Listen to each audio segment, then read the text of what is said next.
Okay. So any questions from homework? Yeah. That's the one? That's the one you got to? No, go ahead. All right. Which section? 3.1. 3-1.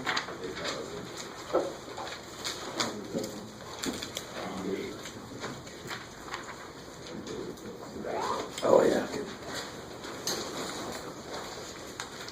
There are certain questions that I expect to get, that if I don't get them, I get worried.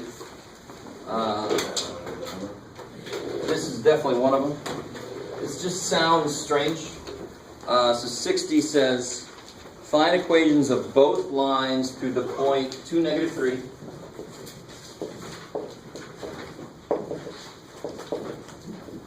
That are tangent to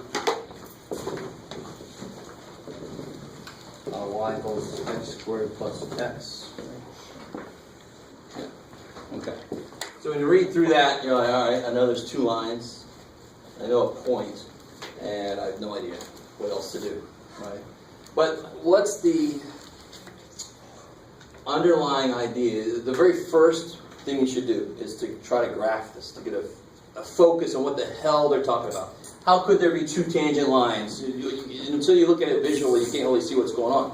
So if you try to graph this very quickly, can somebody give me the x-intercepts for the function we're talking about? Okay, very slowly. Can somebody give me the -1 and 0? Cool. Cool.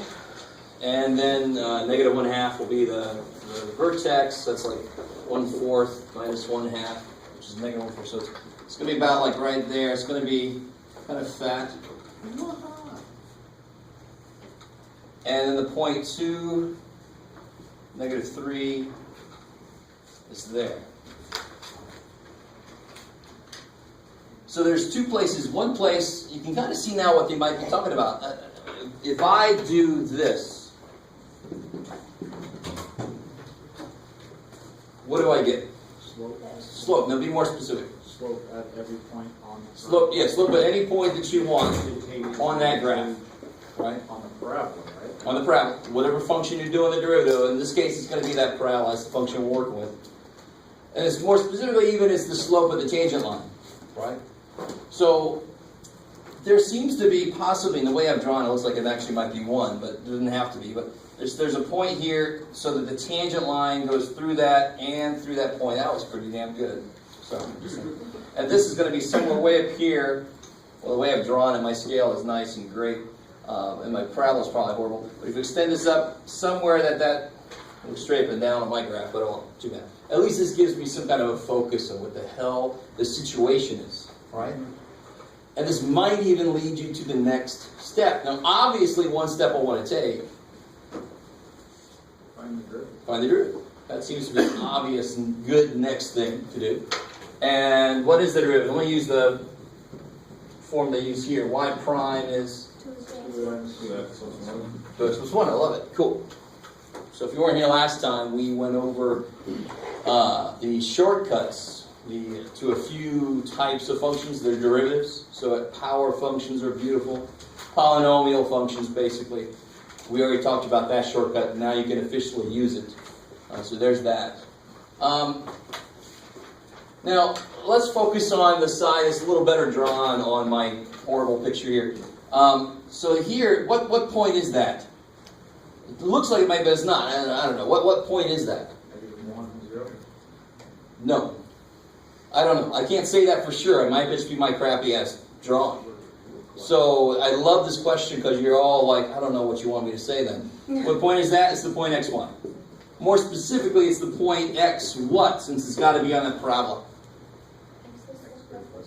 X comma x squared plus x. That's the definition of any point on that parabola. You guys with me? Now it's starting to look more like, hopefully, you've got this point here. You've got that point there. Can't you do some algebra on that? X minus 1, or x1 minus x2. Under. The other way around. I got you. Y1 minus y2 equals slope of x minus 1, x minus 2. Freaky, but yeah, so m equals y2 minus y1 over x2 over 6. And that's the algebraic way. If I got 2 points, and you could argue all day and all night that you don't have 2 points, and I'd say, no, of course you do. You get 2 points. There's one right there, and there's the other one there, right? We're not concerned about variables. That is a valid point. I just don't know what x is yet. That's still a valid point. You with me? So how do you find, what is the slope between those 2 points then? You said it's 2x plus 1? Don't bring that into it yet. Although, do you see where you're going after this step? We're writing, in fact, this is what you do in any situation. Real quick side note, if I told my students the perimeter of this is 40, and I say, now what's the perimeter of that? And somebody says 40. I'm like, okay, that's nice, but that's not what I'm asking for, is it? What's the perimeter of this? 2x plus 2x plus 2, right? I mean, you guys with me? And I'm going to set that equal to the other thing that I know the perimeter is at the same time. I'm going to set those equal. So I'm doing the same thing here. I got one way of looking at the slope here, and I've got another way of looking at the slope at every point there.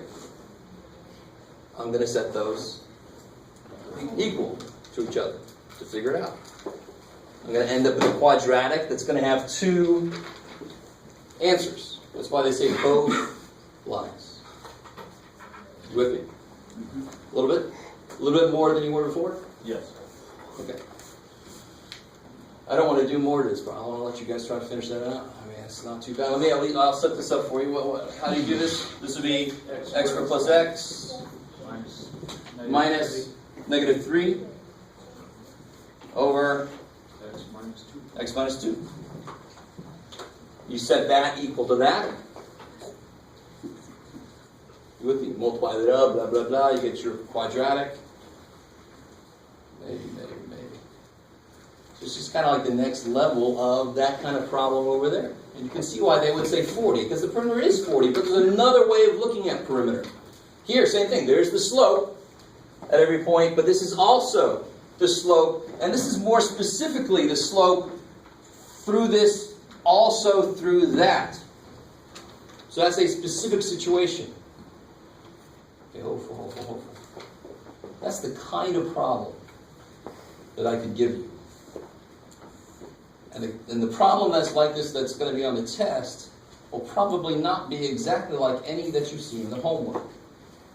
Because I'm that evil. No, because you have to be able to look at it the way that you had to look at this problem. I don't want you to base it off of a generalization you can make, oh, that problem I do this way. No, it's got to go beyond that now. You've got to be able to figure out, how does the slope play into this situation? What do I set up? Okay. All right. Good. So any questions as to the next step there? Is that, you guys see what's going on here? What's the next step? Yeah, set this slope, that's the slope between that point and that point, equal to the slope anywhere on this parabola. You want to say, this is the slope anywhere on the parabola, I want it to be equal to this specific slope, and then you solve for x. It'll show you what x values, according to my picture, should be close to -1, but my picture is probably not all that great. And it wasn't supposed to be. It was just supposed to help me figure out what's going on in this problem. What could they want from me? Right? Okay.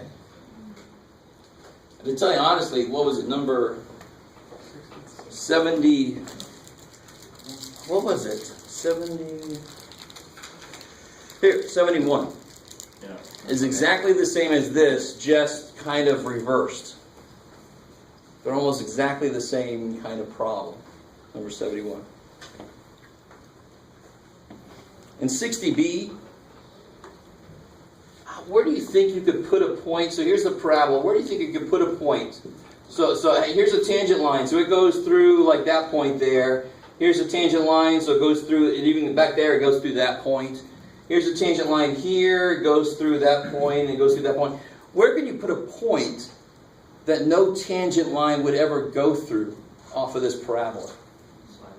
Inside of it, if it's there's no tangent to that parabola that's ever going to go through this point. So that helps you out in part B as to why part B is the way it is. Part B says, show that there's no line through the point 27. 27 ends up being internal to that parabola.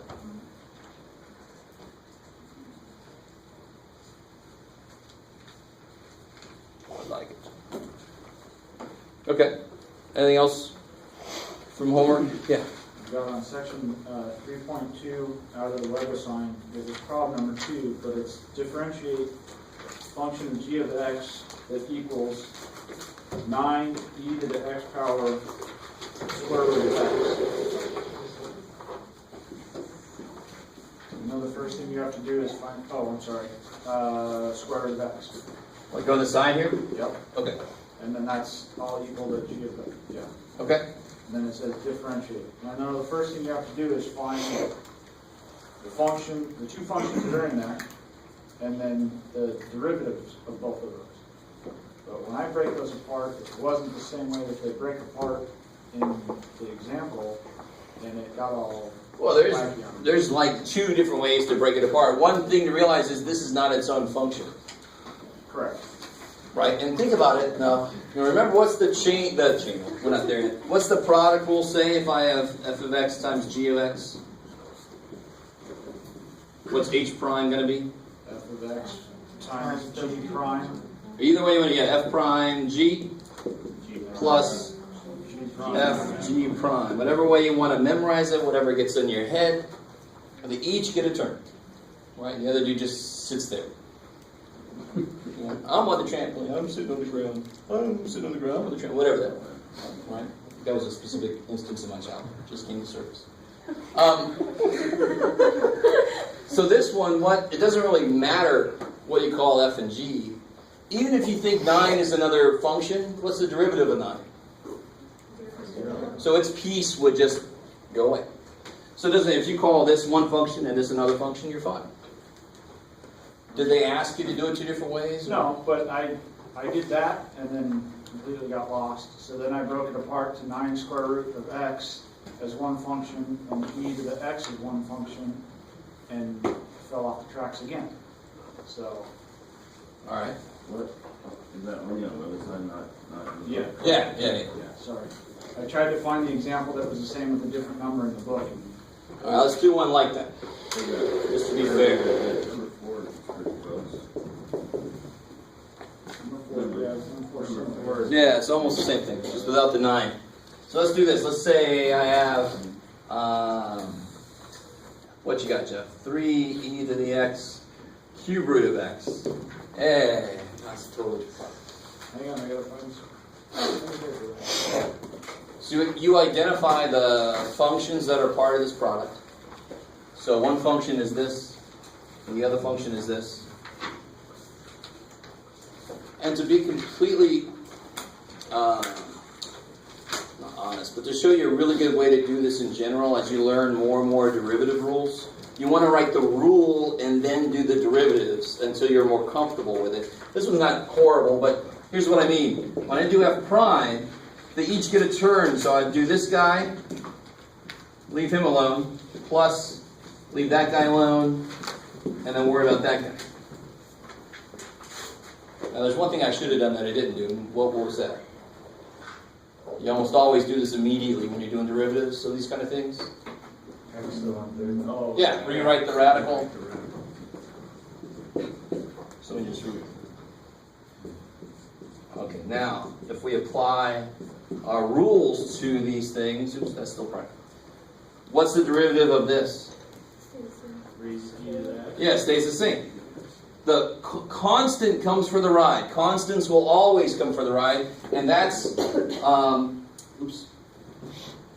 that's this idea. The c just kind of comes for the ride. It's not going to be affected. So this is just 3e to the x, x to the 1/3, plus 3e to the x.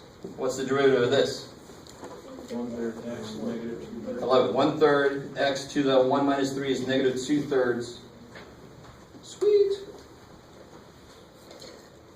And now it's all about how you clean it up, really. If you clean it up at all. Yeah. will you take points off if we leave it like that and don't put it back in? Not really. There's only one thing I would kind of argue that you should do no matter what. I mean, 1/3 of 3 is 1, so I mean, at least that should happen, right? Bam, bam. But everything else is kind of,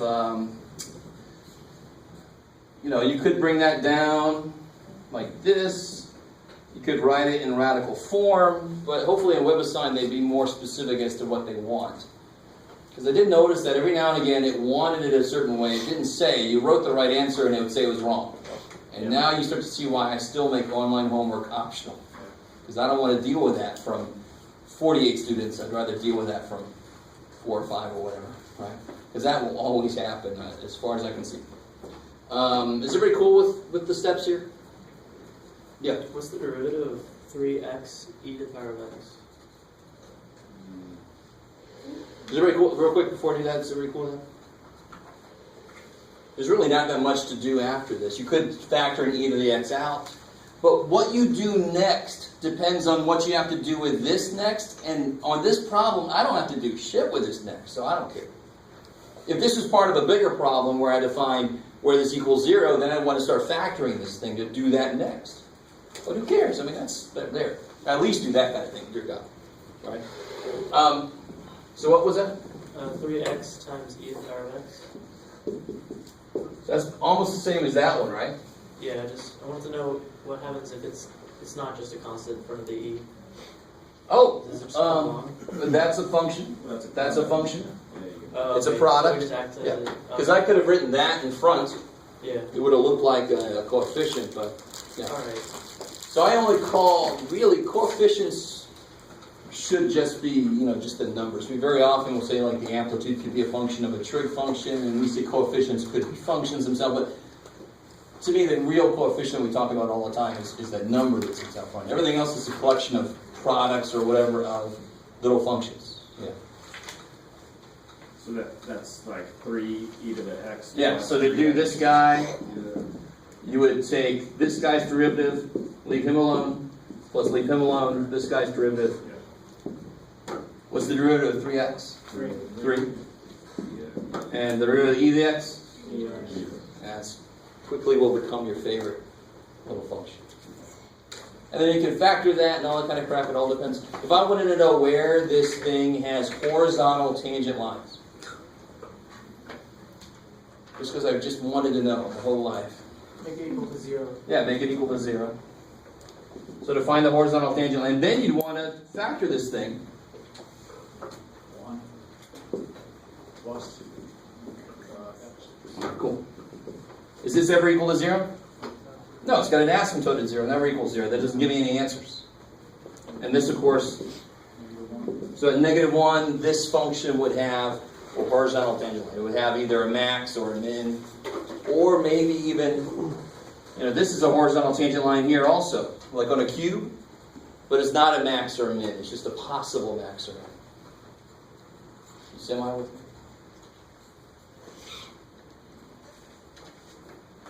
Okay. Anything else from homework? Whoa. 275, 3.1, Number which one? 75. Oh, good. Okay. All right. This is a point the book does not stress well enough, and so I need to always remember to do this for it. What does it take to be differential? Oh my God, that's long. Differentiability. You might remember reading the book or me saying that if a function is differentiable somewhere, that means it's continuous there. It does not work the other way, of course, because this is continuous, but as sure as all hell is not differentiable there. I'm pretty sure I said this when I first said that, but can you tell me why that's not differentiable? Because there's like an infinite number of slopes right there. Well, I could even make it like that, maybe. It's not an infinite number, but you're sort of in the right direction, I guess. What's the slope look like as you're going along here? It looks like it's going to be this, right? Right. It's going to be like more like a straight line. And what's the slope look like as you're going looking backwards? It looks like it should have been this. Right. Do the slopes match there? No. So to be differentiable, you have to be continuous at the point. So to be differentiable at a point, you have to be continuous at the point. And you have to be, the slopes have to match from each direction. Just like limits needed the limit values to agree, slopes are built on limits, so they sort of inherit that same thing, where to be differentiable somewhere, they have to first agree on the function value there, and they have to agree on where they're going. So it can't come together like that. I want to go this way, I want to go this way. No, it's not going to work. It's got to be smooth, right? So look, really think about it. Does everybody understand what this is saying? You can't have something look like the slope is going to be this, and suddenly, no, it's not. Ah. The slopes have to match at every point from both. The slopes have to match, just like limits have to match. That's why this doesn't work. That doesn't work. That's why those things don't work. So now look back at that. That's why that problem looks so much like a continuity problem from before. Doesn't it? We had problems like that. Figure out what k is so that this is continuous at 2. You had to figure out what made those values match. So this one has got 2 levels to it. So they say f of x is x squared, x less than or equal to 2, mx plus b, x greater than 2. So what's the value of f at 2? 4. Yeah. And what's the slope look like from this side, at least, from the side that we know? What's f prime? Well, what's f prime of x? 2x. For x less than or equal to 2, let's say. The f prime is 2x. So what's f prime of 2? 4. All right, and that's, of course, hopefully you realize that's just a coincidence for that function, blah, blah, blah. That's not even... Okay. So, to be differentiable, you have to first not jump. That would completely, it'd be like, what the... it's got to meet, so it's got to have that idea of continuity. It's got to have the same function value, and it's got to have the same slope from both directions. Well, looking at what we just did, what part do I know already? I'm sorry, the M. The m. Yeah, I know 4 has got to be the slope on the other slide. The other side also, right? Also. Like my 8th year. So far, let me slow down here for a second. This side is easy, except I don't know shit. But it's easy because it's a line. So if I said, what's the slope of this? You would say m. We did a little work. We figured out the slope on this side is 4. And to be differentiable at this point too, it's got to be 4 on this side also. It's got to be 4 here. So that m has got to be 4. That's awesome. So far I know this. How do I figure out what that is?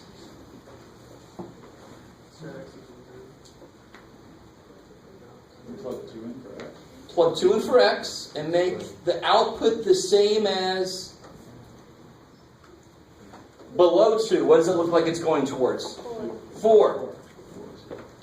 So it better go to 4 here also.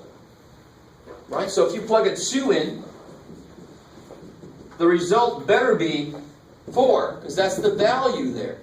I kind of hate that they made this problem where the value and the slope are the same, because that's huge, is to keep those separate, and when they make them the same number, you can mix them up and still get the right answer, and that's not really great. But the idea still holds. I want to make the slopes the same, and I want to make the value at that point the same. So when you plug a 2 in, you want to make that 4, so b's got to be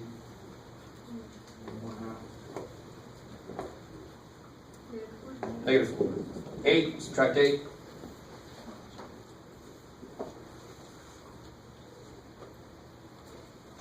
So then you know your line is 4x minus 4. So if you graphed these two, you'll have this parabola coming in. At 2, it's at 4. And then you have this 4x minus 4 take over, and it's going to be going in the exact same direction the parabola would have been, but it just keeps going in that direction because now it's a straight line, right? So it's sort of like somebody it was tied onto this. It's got to be some kind of a spring because it kind of changes its radius, but and then I let go, and the guy just went shoo, right? And hopefully it was on purpose. Right? So it's some kind of old amusement park disaster movie. I don't know. This is fun. No. Okay. So hopefully that makes sense. I mean, that's why the setup looked like a problem from before, because it almost was a problem from before. We just had to use this new idea of equating the slopes on both sides to make it differentiable. That's one extra condition to make it differentiable above continuity. Okay. So there are like two other hands at least. Yeah? Number 24. 21. 24?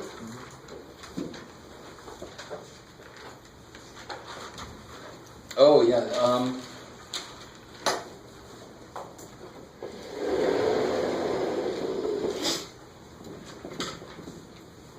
So in 24, you just got to be careful about how far that square root is extended.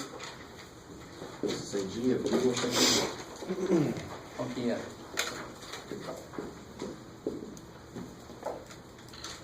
Oh, yeah.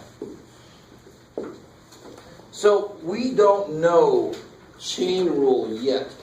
And to do this directly without doing anything to the form of it right now, to do the derivative to this, I have to know chain.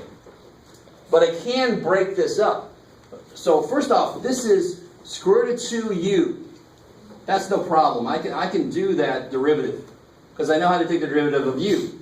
I do not have a clue how to take the derivative of 3u to the 1/2. Because I don't have a rule for 3x to a power. I only have a rule for x to the power. You with me? Chain rule just expands those rules out and helps me figure out, just because I throw a 3 in there shouldn't make a huge difference, but it does make a difference. So how do I rewrite this?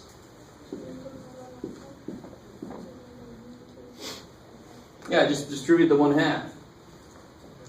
I don't really know if that's what you're saying because I couldn't hear you. Okay. So you get 3 to the 1/2, or you can, the 3 doesn't matter. Square root of 3, u to the 1/2.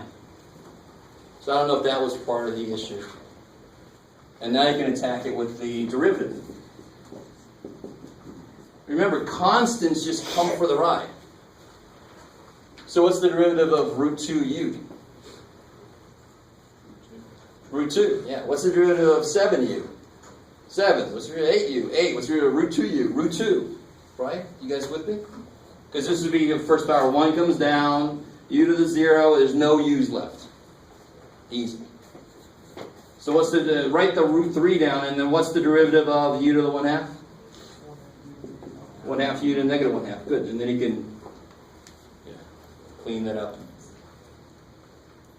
The only real good way to clean that up is to just go ahead and do what it says. Take the 2 and the u. You can make it radical u. I don't care.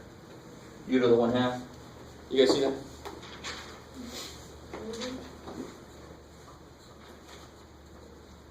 Okay. There's no real point to get LCDs and all that kind of crap at all. Again, it depends on what you would do next. And I have nothing to do next. So there's no preferred way to write this, really.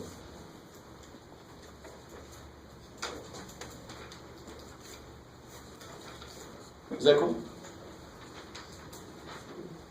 Whoever asked that question? Okay. So there's a 42 on the 3.2. Alright, so I think this will be the last question. You gotta get some new stuff.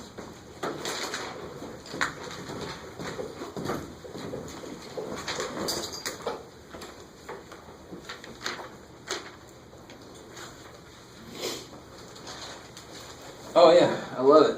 Oh yeah, this one is another one of those. Because it just sounds weird. It just sounds like, how the hell would I ever do what they want me to do on this problem? Find, okay, first off, if you see notation that you're not familiar with, so how it goes is fx is the function, f prime is the first derivative, f double prime is the second, f triple prime would be the third. And then instead of getting to the point where you're like, the 87th derivative, no. We just start on 4, we just start doing this.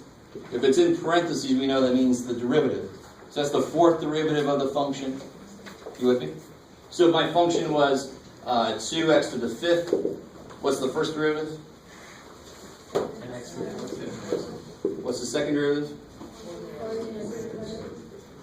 Third derivative? Fourth derivative? The fifth derivative would be, and every derivative after that would be 0. I love it. So any polynomial you could kill by taking n plus 1 derivatives. Right? When did it die? f5 was 240, and finally when we take f6, 1 more than the degree, it's dead. Poor little dude. Right? So any polynomial, you can get some level of derivative that would kill it. Okay. That won't happen here. What happens here? So if they ask you to find gn of x, that means the nth derivative of g. What they're really asking you is, give me the pattern, the general pattern this thing follows. So the only way to find a pattern is to give yourself several examples. So you have to do several derivatives to see if you can see a pattern. What rule do we pretty much have to use here? Quotient rule. So somebody help me out. What would the quotient rule say to do? What gets done first? The top. So the x prime ex minus x ex prime EX squared. I love it. Now, if you weren't here last time, you have no freaking clue.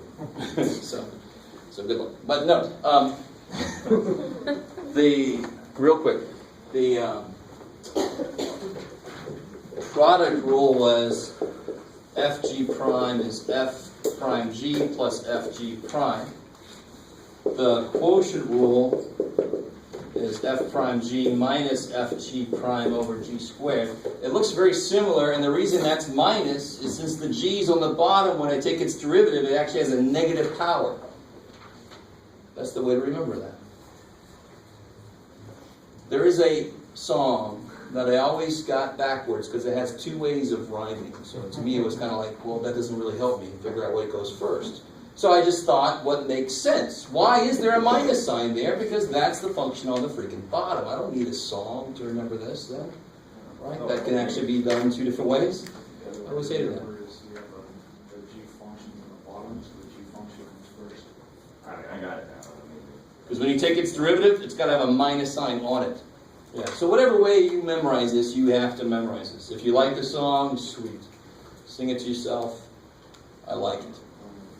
Make a music video. So what do you get?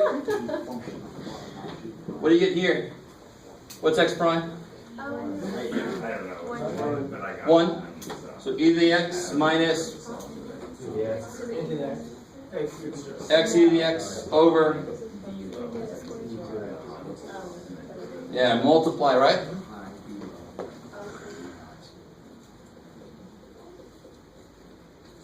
So clean this up a little bit for me. What cancels? What at least reduces? Yeah, one of the ex's from everything goes away. So I get 1 minus x over e to the x. Is that cool? Or understood? And now keep going. Do g double prime. So again, the same idea. So here was g prime. Now we come in with g double prime. So it's going to be top first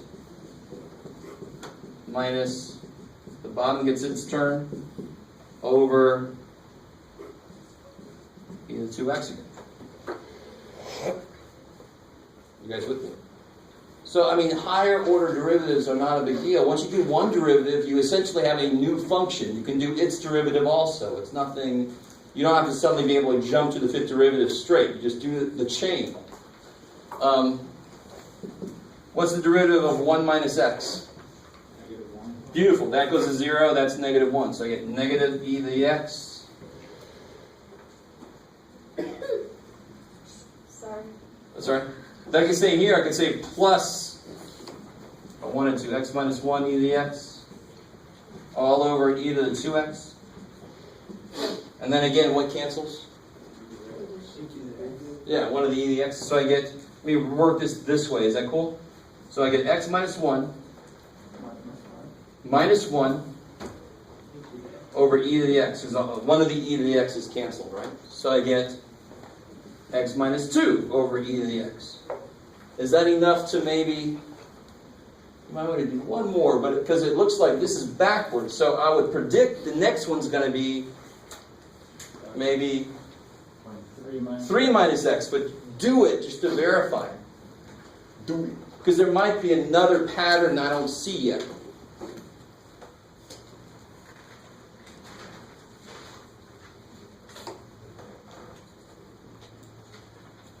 Okay. So then the nth derivative. If that pattern I think is true, then I try to write the nth derivative. So the first derivative is 1 minus x. And anytime, let me help you guys out a little bit. Anytime I have, so if it does turn out to be 1 minus x over e to the x, x minus 2 over e to the x, which is negative 2 minus x. Okay, that's my bad purple. Right? Just to make that look more like that, it's easier to see a pattern if I can write it like in the same form. The next one looks like it should be positive 3 minus x. The next one should probably be negative 4 minus x. So one thing you might not know is how to capture this alternating sign idea. So how would I write it? Like so that this was the first derivative, second derivative, third derivative, fourth derivative. So the nth derivative, yeah, there. At least without the negative sign would be what? N minus x. N minus x Over dx. e to the x. Now the way to capture that alternating sign is negative 1 to some kind of power. On the first derivative you want it to be positive. On the second derivative you want it to be negative. So if I do this, is that cool? No, because this would be, for the first derivative, this would be negative. I don't want it. So it's actually got to be maybe plus 1. So then the first derivative would be negative 1 to the second power, which is positive. The second derivative would be negative 1 to the third power, which is negative. That's how you capture the idea of alternating. That's the one piece on there I think that you've never seen before. But I highly recommend you do a third derivative for the practice and just to verify that that's true.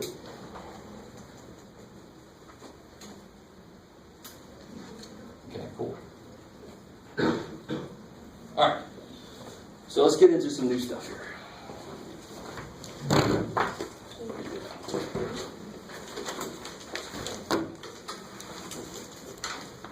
All right. So,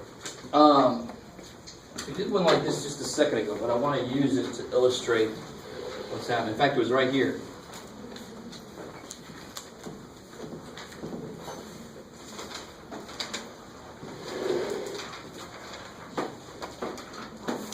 If I have, and in fact I'm going to use the exact same function basically.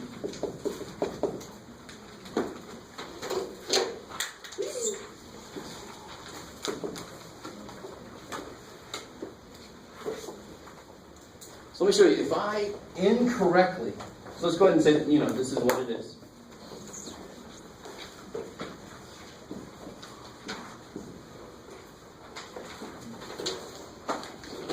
Please. If I do this wrong, if I do the wrong thing, if I assume that I can just attack this directly, meaning I can just treat it like anything to the 1/2 power. What's the rule for something to the 1/2 power? Or 1/2 power? Right, square root is the 1/2 power. Bring it down. Yeah, so the 1/2 comes down. Oh. Minus negative 1. Alright. So then we get 1 over 2 square root of 3x, right? Is that cool? For that wrong attempt, that's what I would get. Okay. Does that make sense? Yes. Now, you gotta love it. You're like, that makes sense, Jeff, but you keep telling me it's wrong.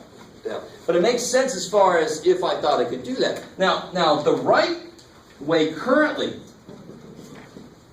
right now. And I chose this function because I don't have to use chain rule on it, because like we saw just a minute ago, I can rewrite this in a form that I can use the rule that I know. I don't have a rule that's 3x to a power. That's why I could not really do this. I only have a rule for x to a power. I know what that does. So if I rewrote this, I get root 3 root x. Then what's f prime?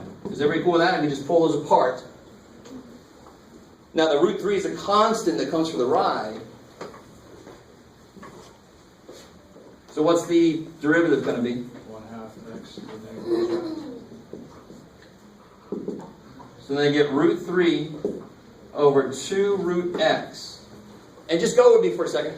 There's no real good reason for me to do what I'm about to do, but I'm going to do it anyway. So should we not write this down? This is the right way right now. So there was a problem in the homework that you had to do this for, right? And this happens a lot. There's a rule that works in general when there's a function inside of a function. This happens to be a function inside of a function that I can rip apart. I can't do that. The minute if I would have done this, screw it. I can't do it the old way. I need the new way. This way I can do it the wrong old way and the right old way. Please do it. Okay. I don't understand how you're going to do this the wrong old way. This is completely wrong because I don't have any rule that tells me what 3x to a power does. No rule I have. Every rule I have is x to a power does something. So what I did wrong here was not ripping it apart. Right? So here, now I've got x to a power, I can apply the rule I know to it. So this is the correct way to do this. Right? And the last thing I want to do is just to make it look a little bit more like this wrong way, just to kind of make a point of this. If I multiply by root 3 on the top and bottom, do you see how I'll get the same bottom? But what's on the top? 3. And tell me this real quick. What's the derivative of this function by itself? 3. So that's exactly, so really, what's the derivative? Tell me again. Slope. And that's an average rate of change. It's like if I want to think of it this way because it's more easy, it's the velocity of it. It's how quickly it's moving. So it's not moving this quick. It's actually moving 3 times as fast as I thought. Because all my inputs are growing 3 times as fast as they would have been. Does that, you guys kind of with me a little bit? Yes. Okay. It's not that direct, really, but that's enough to get us through. Is that the rate of change of the inside, dude, has got to be taken into account. So that's the idea behind why we need a chain rule in the first place. Okay, good. It's always good to know why mess with a good thing. Well, because it's not an entirely good thing. You need something else. Okay, cool. So that's there.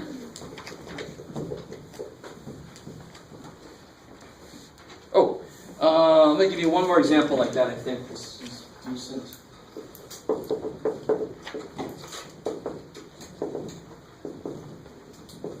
Now, obviously, that's just what?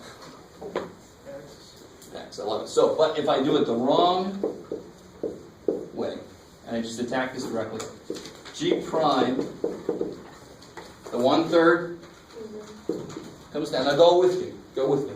There's a real purpose to this. And again, I'm not sure. Okay, good go. The 1/3 comes down. That goes to negative 2/3. Cool, right? And this is wrong. And so I keep saying, right? Is that right? Is that right? No, it's wrong. And then this becomes 1/3. And what does this really come down to? X to the negative 2. Negative 2, so it goes down x squared, right? 3 times negative 2/3 is negative 2, so I flip it down. You guys cool with that? Multiply, all right. Multiply power, so you get x to the negative 2. And pull it down. You with me? Yeah. All right, good, good. No, what's up? Trying to figure out how you got x to the third multiplied by 2/3. What's the rule? No, I know how you got there. I'm trying to figure out how you got from there down. Oh, Because now I'm looking at that as the cube root of x to the third. well then don't look at it like that.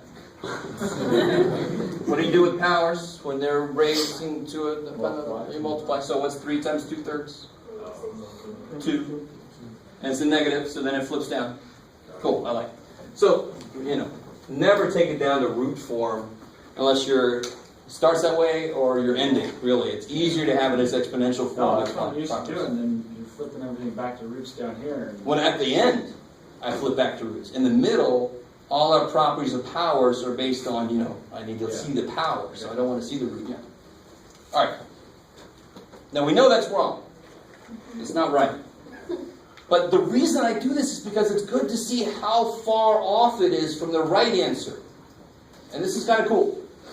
So when you told me this is actually just freaking x, right? So if g of x is really just x, what's g prime? 1. How far off are these two? This one, the right g prime, how am I going to write this? The right g prime, screw it. This one is 3x squared times the wrong g prime. You with me? Please be with me, because I like this way of teaching it that I just came up with earlier. I've never taught it this way before, but I really like it. And what's 3x squared compared to my original problem? Which is really interesting. What's 3x squared compared to my original problem? Can anybody see the calculus connection that has with something from my original? Maybe an inside function. What's the derivative of x cubed? Holy shit. So it did not, the reason this is wrong is it did not take into account the derivative of the inside function. Alright? Maybe? Alright. So you all it sounds like this is big, but let's go on and see what the hell. Okay. So let me do a very quick, widely disputed proof that I enjoy, and then I say screw the people that don't. Just because. Alright, let me set this up right.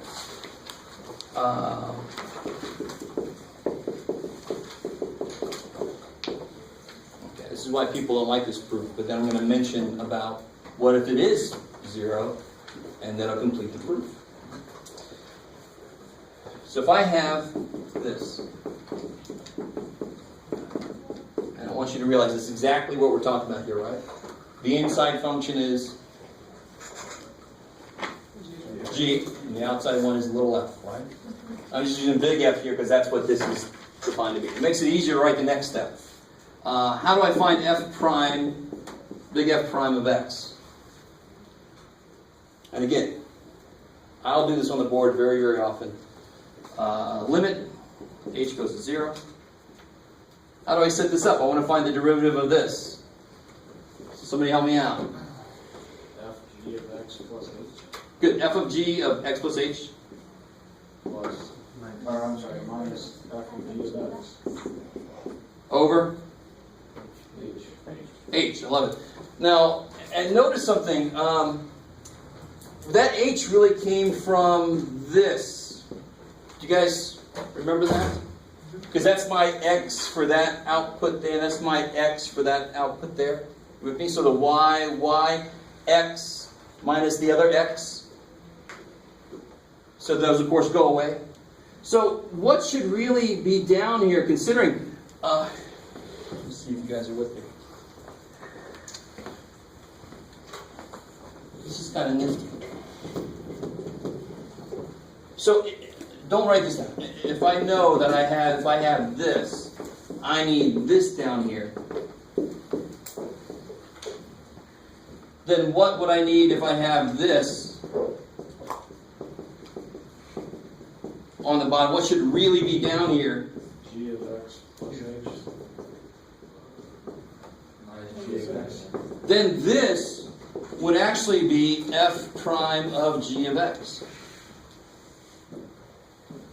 So if it's an x inside, I need x's all over the place, and it's f prime of x. If it's f of g, everywhere g's and g's and g, I need my g's on the bottom to make it f prime of g of x. Go with me now. We're almost there. So, to get that here, all I do is I multiply top and bottom by. Now this is the step that has to do with this, sort of indirectly. You can argue that at some point these two might be equal to each other. You with me? But really, either it's because the function is actually flat, at least in some area, or it's because it's oscillating so much that I'm here and then it's here, and that's why they're the same. And that's that old problem we had. We just didn't get close enough to resolve that. And the limit gets as arbitrarily close as you want to. So if you're really close, but it's not close enough, hey, you can get 1/1000th as close as you just are, right? There's just no end to how close you can get. Maybe. So, now this is kind of cool. What did I need on the bottom of this business? I needed this. And currently I have H. So what can I do with these? Would that change anything? No, of course not. It's still the same product if I put that there and that there, right?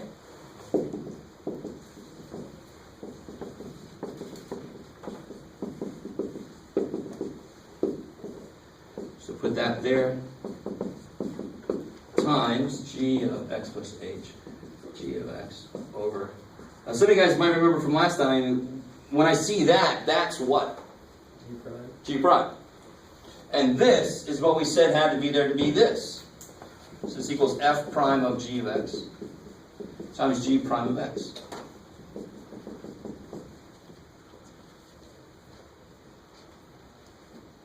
Alright, so some of you guys are like, "Dear God, give me a concrete example."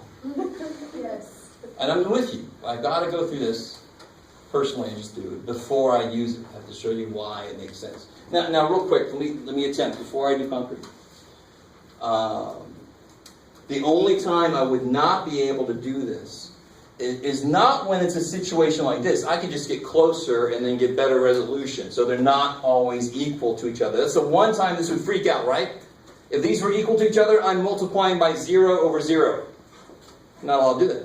So if in this situation, that's not really a problem. I just get closer. And why am I allowed to do that? Because I'm supposed to get as close as possible, period. Right? I'm supposed to say humanly possible, even inhumanly possible.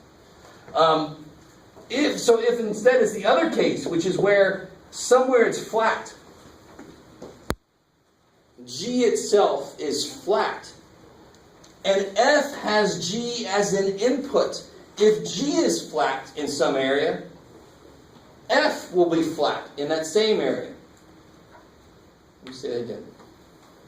So if I have, because this is what's missing, I've never seen this anywhere, and I'm like, why the hell did they kill this poor proof? If this is flat in some area, and that's inputs for F, is F changing on that area either if it keeps getting the same input? No, it's the same also. So then G prime equaling 0, which is what this would mean, makes this arbitrary. I can just jump over all this shit. If G prime is 0 somewhere, I don't need all this shit. I just say it equals 0, which is what this would say. If G prime is 0 times I don't care, it's 0. So if that's true, it's trivially true. If it's not true, I proved it's fine. Proof complete. All right, so let's do a concrete example. Please shut up. Okay.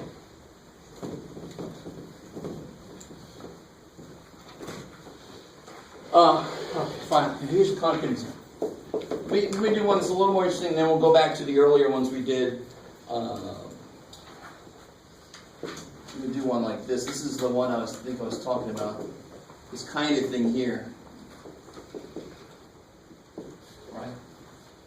That's the first kind of problem I said you don't want to do that the old way. To do this the old way, you'd have to FOIL it out, or use Pascal's triangle, which would still be absolutely insane to do, right? To do it now, I say f prime, what's the outer function? Something to the 11th power. So the idea of the chain rule is, you pretend like the inside is x. You just, you don't care about what the inside is. Yeah? Can you make that 11 and 12 so, because it looks like double prime or something? Oh, Which is sure. confusing. Sorry. Yeah. Yeah, I'm not beholden to 11. It's fine. Where was I? Oh, so the outside function is a 12th power. So you start to take the derivative like it's just x to the 12th power. But here's the really cool thing. The reason it's called the chain rule is you multiply a link. That's the inside. The inside has to get a turn. And that was what we saw from the concrete examples earlier. What were they always missing when I was just trying to take the derivative straight? Was they weren't multiplied by the derivative of the inside dude. That's exactly what was missing. The 3x squared was the derivative of the inside dude. If I would have multiplied by him, they would have canceled. I would have got the right answer, right? So if I just do this... Oh shit, well you still... If I just do that, that's wrong. What have I left out? The derivative of the inside. Which in general I would say do this, but that's a pretty easy derivative to do. But just to show you, in general, if it's an ugly function on the inside, you want to write the rule, and then do the derivative on the next step, because it's just a little too much to keep going. So then you get 12, 4x minus 7, times 4. Cool. So you get 48, 4x minus 7. Pretty damn cool.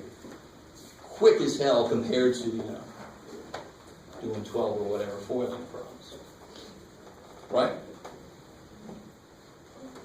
So then looking back real quick at, like, this problem here.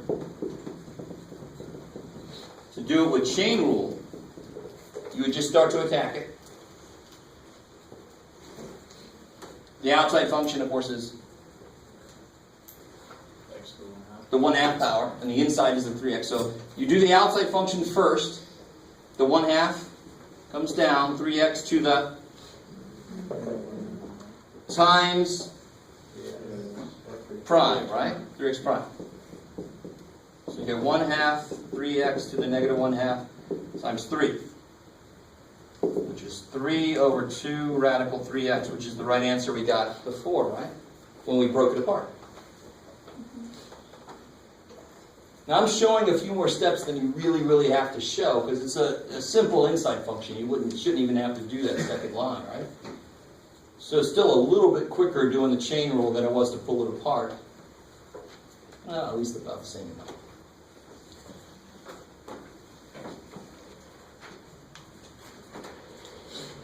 Okay, so now let me go back. I actually skipped ahead to this because I kept talking about chain rule last time over and over again. I wanted to get it done and out the way. Let's step back to trig, and then we'll do some chain rule with trig. Yeah. Actually, let me do one more chain rule before we get out of here. What about this here? Just couldn't let it go.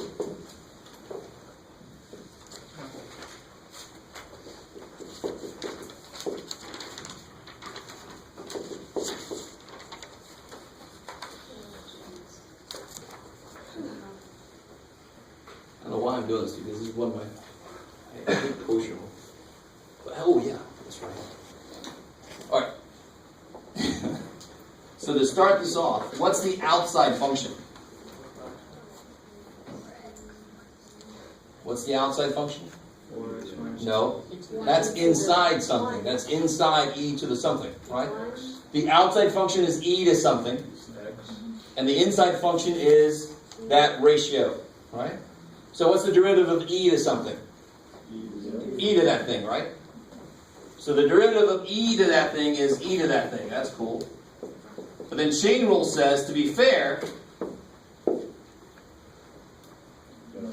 Take the prime of that something. exactly, take the derivative of the inside dude. He gets a turn. Otherwise it's not fair. This is a really good example of write the rule down and then start to attack it, because the quotient rule has its own stuff to work. I don't want to actually writing everything down and trying to keep track of it. Let me write what I'm supposed to do, and now next step I'll do it. I'll do the derivative. Or you'll do it.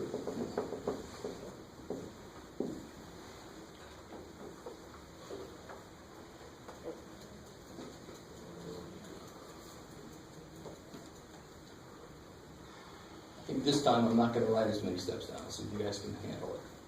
4x minus 2 times 4. Yeah, 4x minus 2 prime times this. No, So I would it's top do it the first. other way. Top first.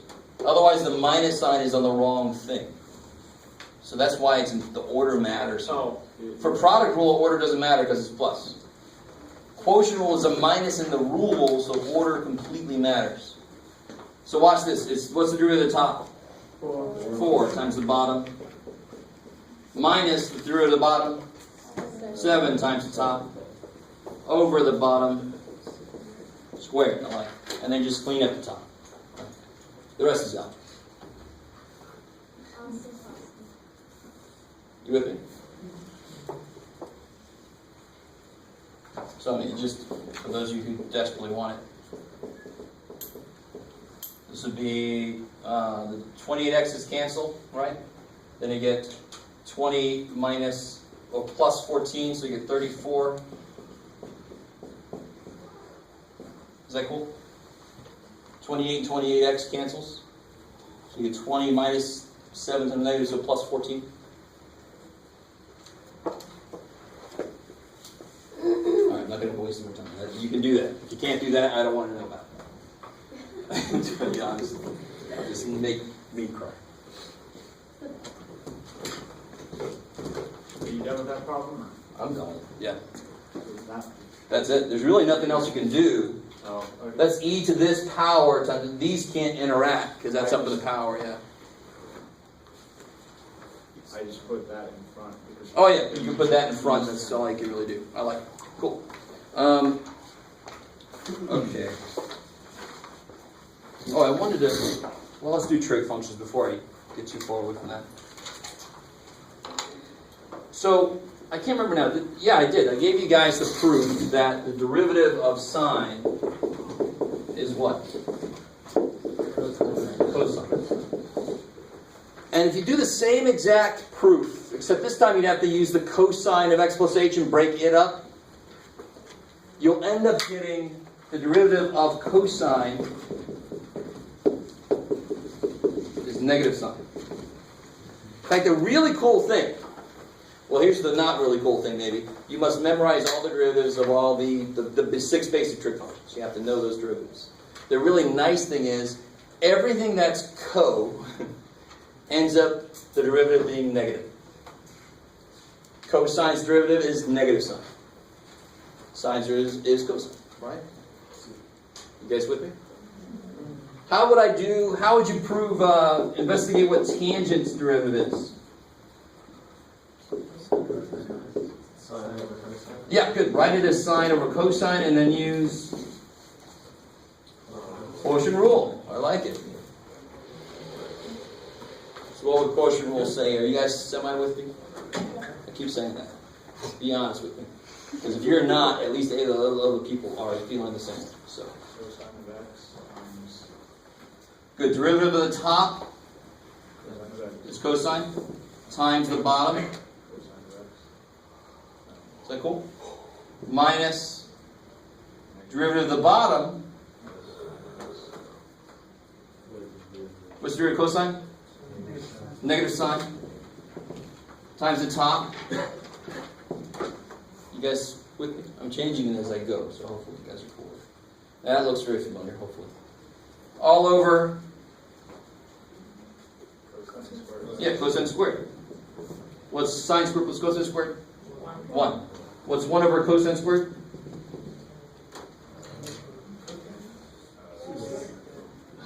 Right, this is the secant, the reciprocal function for cosine. You with me? So derivative of tangent is secant squared. So who can guess what the derivative of cotangent must be? I'm running out of things. Yeah, if I have cotangent x, its derivative, do it again? Minus secant. Negative cosecant, I love it. Cosecant squared, right? Derivative sine is cosine. Derivative cosine is negative sine. Derivative of tangent is secant squared. Derivative of cotangent is negative cosecant squared. All the co stuff ends up being negative. It's nice. And there's a nice symmetry between tangent goes to secant squared, cotangent goes to negative cosecant squared. It's a nice symmetry there. So now we're just going to figure out the other three. There's only three up here, right? Sine, cosine, tangent. Well, obviously you've got cotangent, so we only have two left. How would I do the derivative of secant? Let's see, where am I? You can rewrite secant as, which would be that, right? Let's try to do this one a different way. Whenever the top is 1, it's not a true quotient. Because what's the derivative of 1? 0. So I'd rather, I actually do all quotients by bringing the bottom up and making it into a chain rule. But especially that. Just make it cosine x to negative 1. Then j prime, secant prime. Why do I keep doing that? I should just say secant prime. Sure. How do I do the derivative? Negative 1 comes down. Cosine x to the negative 2 times. Don't forget, if the inside function is more than just x, and in fact, let me finish this out, and then I want to point something out to you guys. If the inside function is more than just x, it better get its term. That's the chain rule, and that's the easiest rule to forget, because you feel sometimes like I've done enough shit already, there can't be any more. Yes, there is. You do the derivative of the inside, right? Derivative of cosine is negative sine. I love it. So clean this up for me. Negative negative is possibly sine x over cosine squared. And to write this in the general way that it's written is sine x over cosine x times 1 over cosine x. Sine over cosine is tangent, and 1 over cosine is secant. So secant prime is tangent secant. So what's cosecant prime? Almost. Negative cotangent cosecant. You gotta love that shit. So it makes it a lot easier to memorize, right? And it kind of makes sense that they should have symmetry, because all the trig functions have symmetry with each other. Their derivatives should also do the same thing. Okay, so what I was about to say earlier, and again, this is all over the damn place, but this is all on page, the bottom of page 194. They have a nice little box that summarizes all the 6 basic trig functions and the derivatives. What page is it? Page 194. Are we supposed to memorize this thing? Oh yeah. Those 6 you gotta know. The inverse trig, I don't think I'm gonna make you memorize those, but we're gonna do those eventually. Inverse trigonometric derivatives. It's just a cool phrase. I like it. Before you move on, Huh? before you move on, how'd you get the -2 for the aspect? Oh, here. Don't forget, and this is a really easy thing to forget also. Most of the time what happens is people will do that. Yeah. Every time you take the derivative of something to a power, the power comes down and it goes down by 1. It doesn't just come down and leave nothing behind. The rule is it's got to go down by 1. Otherwise your derivatives will be easy but wrong. So be careful. So that's where that guy came from. The rule is the power goes down by 1 from what it was. Is that cool? And then to get the negative sign of x, what was It's the chain rule piece. Chain rule says if you have something on the inside that's not just x, you better give it a term. You better multiply by its derivative. Yeah. And to be honest, we've been applying the chain rule ever since we started doing derivatives. What, Jeff? Yeah. You're So what's f prime? What's f prime here? Times the derivative of the inside function, which is x. What's the derivative of x? 1. So that's why the chain rule actually is everywhere. It just doesn't show up. It doesn't realize 1, so who cares? Unless the function inside is not just x. Or not just some linear function slope 1. What do I mean that? If I had this, let's make it 20. G prime of x would be 20. X to the negative 11 times 1. Oh, 19. Times 1, and see the inside function is just slope 1 linear, but who cares? So it wouldn't have a chain rule piece either. Not because it doesn't have a chain rule piece, but because it's 1. You guys with me? So the chain rule doesn't suddenly come out of nowhere. It's always there. It just doesn't matter unless it's not an x or a linear slope of 1 function of x in there. Okay, cool. Maybe. Oh. Oh, cool. So we're there. All right, sweet. So what about... We're there. Here we go. You ready? No, you're not. What are we going to do?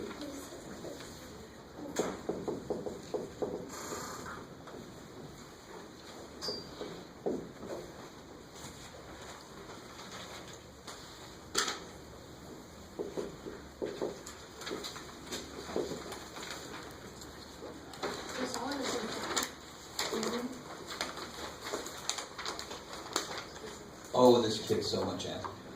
Can you guys tell me how many inside functions are there? No. Not 2. 2x squared minus 5 is inside the square root, which is inside an e to the power function, which is inside sine. So the cool thing about the chain rule is it does exactly what it says. The more inside stuff I have, the more like Russian nesting dolls I have, the more chains. Each one gets its own chain at the end. That's why it's called the chain rule. Each one gets its own link. You semi with me? So f prime, oh shit.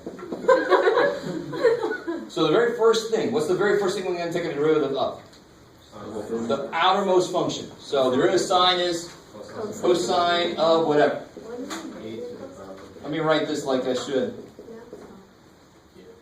I'm going to have to go to the next board. Times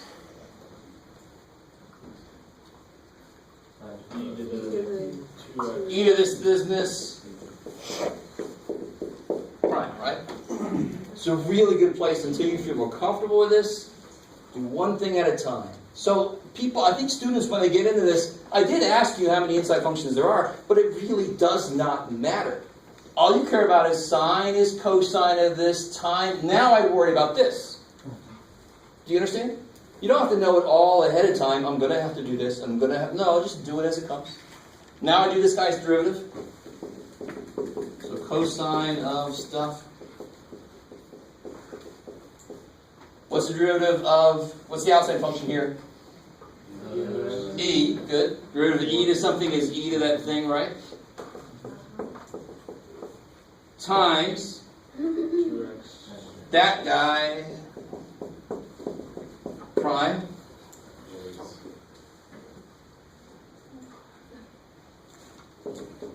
cosine of e to the 2x squared minus 5 1/2 times e to the 2x squared minus 5 1/2. What happens in here? No, careful. I still have an outside function. So the 1/2 comes out. Yeah, it comes out. 2x squared minus 5 to the negative 1/2. And I think we can finally not rewrite the whole damn thing again. Times, what's the derivative of the inside? 4x. We're finally to the innermost Russian doll, right? 4x. Cool. Is that derivative of 2x squared minus 5? So I add that chain on at the end. And then you clean it up a little bit. So the only real cleanup I could do, I want you to realize this is one of the longer problems. All right, they're not all going to be like this. You with me? Some of them will. You know on the test I put at least one like this. Yeah, You know. So on here, the bottom is going to be this mess. So you can bring the radical back in. It's kind of nice to bring the radicals back in at the end. What's on the top?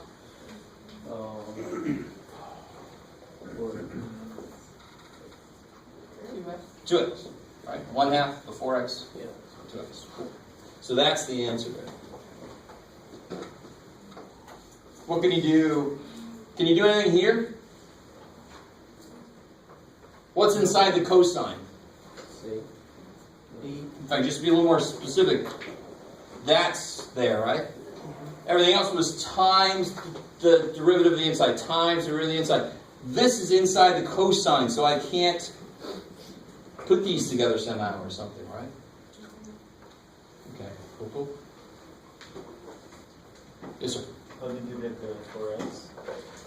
Oh, the derivative of this is 4x.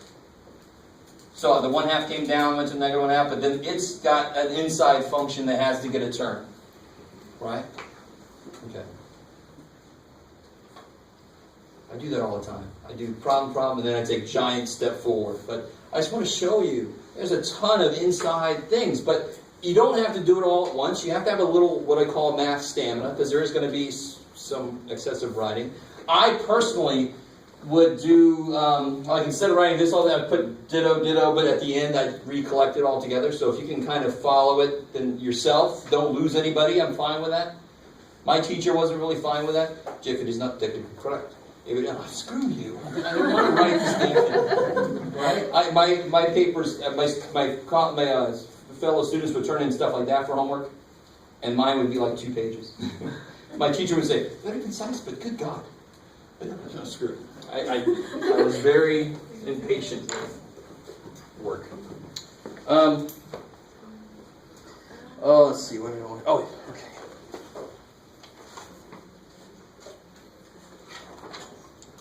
What was that? Shoot.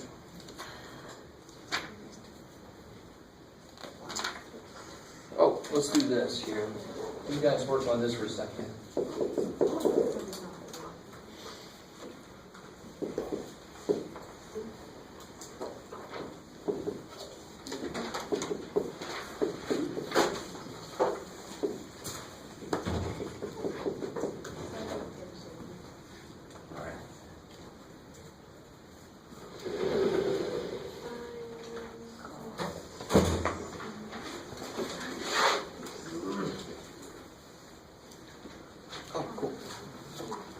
While you guys are working on that, let me give you this.